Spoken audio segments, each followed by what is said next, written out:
Hello বন্ধুরা, কেমন আছো তোমরা? আমার চ্যানেলে তোমাদের অনেক স্বাগতম। তো প্রথমে আমি সকালে ঘুম থেকে উঠেই তারপর ইঁদুরগুলোকে একটু দেখে নিলাম যে ওরা কেমন আছে, কারণ ওদের ছোটো ছোটো বেবি হয়েছে। আর এদিকে আমার ছেলেটা দেখো ময়না পাখিটাকে বার করছিল। আর আজকে ওয়েদারটা দেখো, রাত্রে থেকে বৃষ্টি হচ্ছে। আর আজ তো মনসা পুজো, ওই জন্য আমি আজকে উপোস করে আছি সকাল থেকেই। কিন্তু এত বৃষ্টি, কিন্তু ওয়েদারটাও খুব সুন্দর লাগছিল। তারপর এইদিকে দেখো গাছ ভর্তি ফুল হয়েছে। আর এদিকে আমার ছেলে জলে কাদাতে খেলছে, এত বকছি যে জলে কাদায় খেলিস না, ঠান্ডা লেগে যাবে, কোনো কথা শুনলে হয়তো হয় এর। কিন্তু তারপর ঘরে এসে আমি বিছানাটা গুছিয়ে নিলাম, কারণ বাসি বিছানা সকালেই আমি গুছিয়ে নিই। গুছানো হয়ে গেলে আমার ছেলে মুখ ধুতে চলে গেল। অনেকক্ষণ বকলাম, বাবু মুখ ধো, তারপর ধুলো। তারপর আমিও মুখ টুখ ধুয়ে নিলাম। আর এদিকে উঠোনে দুটো পায়রা এসেছিলো। পায়রাগুলো অবশ্য আমাদের না, কিন্তু প্রত্যেক দিনই আসে। তারপর ঘরে এসে আমি আমার ছেলের জামা কাপড় গুছিয়ে নিলাম। আর চারিদিকে জামা কাপড় দেখতে পাচ্ছ, বৃষ্টির কারণে সব ভেজা। আর এদিকে আমার ছেলে আমার ঠাকুমার কাছে আদর খাচ্ছে, আর আমার বর এদিকে পায়রাগুলোকে গম খাওয়াচ্ছিল। পায়রাগুলো আমাদের না, কিন্তু প্রত্যেক দিন আমাদের বাড়িতে আসে, গম খায়, চাল খায়, আবার চলে যায়।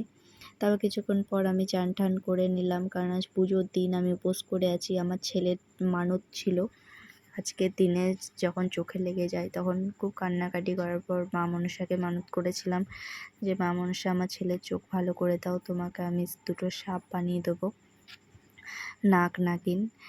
তো যাই হোক, তারপর আমি ঘরে একটু পুজো করে নিলাম, কারণ চান ঠান করে আমি পুজো করে নেওয়ার পর আমার বর বিকালের দিকে চলে যাচ্ছিলো ওই সাপগুলো আনার জন্য, কারণ সন্ধ্যে থেকে পুজো শুরু হবে। তো এই যে আমার ছেলে এদিকে দেখো কৌটোটাই নিয়ে চলে এসেছে পাঁপড় খাবে বলে, ওই জন্য আমি একটা ভিডিও বানিয়ে নিলাম। ও ছোট ছোট দুষ্টুমিগুলো কি বলবো।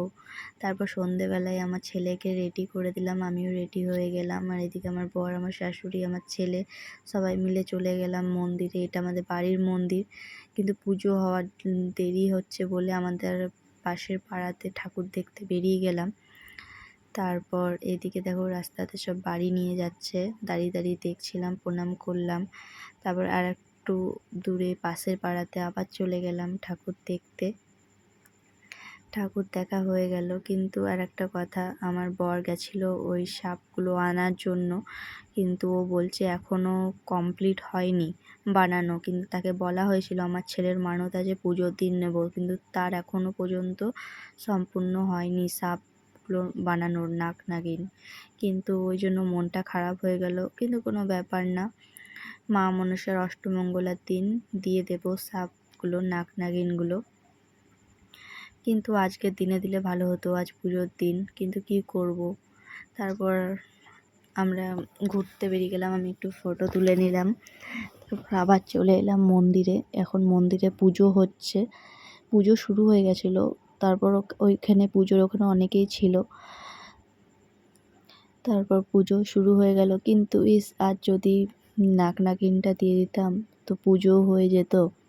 কিন্তু কি করব, সে তো বলছে এখনো বানানো হয়নি, তাহলে কি করতে পারি বলো। কিন্তু সবাই বলল অষ্টমঙ্গলার দিন দিয়ে দিবি, তখন দেওয়া হবে, পুজো হবে তখন দিয়ে দিতে। কিন্তু হ্যাঁ, আমার ছেলের জন্য মানত করেছিলাম, আমি আজকের দিনটা দিলে খুব খুশি হতাম, কিন্তু কিছু করার নেই। এদিকে পুজো হয়ে যাওয়ার পর কাকা সবাইকে প্রসাদ দিল, তারপর আমরা পুষ্প জল খেয়ে উপোস ভাঙলাম। এখন চলে এলাম বাড়ি। আর এদিকে আমার ছেলে দুষ্টুমিটা একবার দেখো, বলছে তুমি যাও যাও, আর আমি বললাম যাব। তারপর বাড়িতে এসে আমরা পরিষ্কার পরিচ্ছন্ন হয়ে আবার খাবার খেয়ে নিলাম। চলো দেখা হবে পরের ভিডিওতে।